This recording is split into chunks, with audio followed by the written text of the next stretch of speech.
আসসালামু আলাইকুম এভরিওয়ান। আশা করি সবাই ভালো আছেন। তো আমরা দেখুন একটা অঙ্ক তুলে রাখছি, এখানে থিটার মান কত এটা বের করতে বলছে। এখন এইটা যদি আমরা বের করতে যাই তাহলে আমরা এটা দ্বারা আমরা সমাধানে চলে যাব। তো এখন সমাধানে দিলে পারে আমাদের আসলে এই লাইনটা লাগবে, এই লাইনটা আমরা এভাবে লিখে দিলাম। এখন এইটুকু সমান এইটুকু সমান আমরা মূলত জানি যে সেক স্কয়ার থিটা, এটুকু সমান আমরা আসলে জানি। কারণ এটা নবম দশম শ্রেণী যদি আমরা সূত্রটা দেখতে যাই তাহলে সূত্রটা হচ্ছে এরকম যে sec square theta minus tan square theta equal to 1।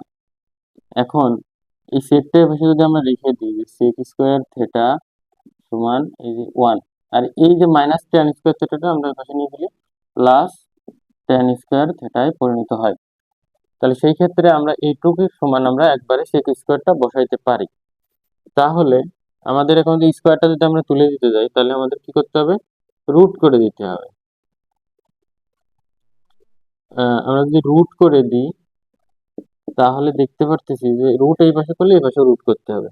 এখানে রুটে আর স্কোয়ারে কি বাদ হয়ে গেল, বাদ হলে শুধু থাকলে হচ্ছে সেক থিটা, আর এই জায়গায় রুট করলে থাকে হচ্ছে 2। আচ্ছা, এখন আমরা জানি যে সেক থিটারে ভাঙলে পারে আমরা পাই হচ্ছে কত, 1/cos থিটা, 1/cos থিটা আমরা পাই।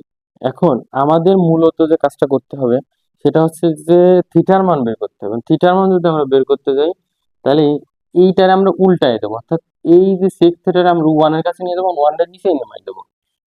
আচ্ছা, যদি আমরা এরকম বসাই তাহলে এরকম আসে। এই ওয়ানটা আসলে এর নিচেই আছে কিন্তু ওটা দেখা যায় না, আর এর নিচেও কিন্তু মনে মনে ওয়ান আছে। এখন যদি আমরা এইটাও যদি উল্টায় দিই তাহলে আসে কি, উপরে নিচের যে ওয়ানটা ছিল সে ওয়ানটা উপরে চলে গেল আর টুটা নিচেই থাকলো। এখন আমরা সেক কত ডিগ্রির মান হচ্ছে মূলত হাফ, সেক কত ডিগ্রির মান মূলত হাফ। আমরা অবশ্য পরে আসছি যে সেক, সরি কস, তাহলে কস কত ডিগ্রির মান হাফ, তাহলে কস 60 ডিগ্রির মান হচ্ছে হাফ।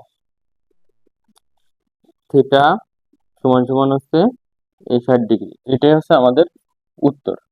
তো এখানে এটা তো আমাদের আসলে মুখস্থ করার কোনো প্রয়োজন নেই, এটা কিন্তু বের করা যায়। এই যে আমরা 60 পাইলাম না, এটা কিন্তু মূলত বের করা যায়। কিভাবে বের করা যায় সেটা পরবর্তী একটা ভিডিওতে আমরা দেব। তো আপাতত যারা নবম দশম শ্রেণীতে আসো এবং যারা চাকরির পরীক্ষা দিবেন, যারা চাকরি পরীক্ষা দিবেন অবশ্যই তারা নবম দশম শ্রেণীর পড়া সম্পর্কে আপনারা জানেন এবং পড়তেছেন। তো যারা আর কি নবম দশম শ্রেণীতে আসো এরা আর কি, এদের জন্য খুবই ইম্পর্টেন্ট। তো আমি আবারও বলতেছি, তোমরা সবাই পড়াশোনার দিকে ভালোভাবে ফোকাস দাও।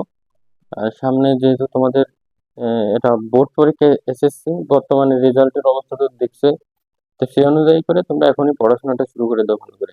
ধন্যবাদ।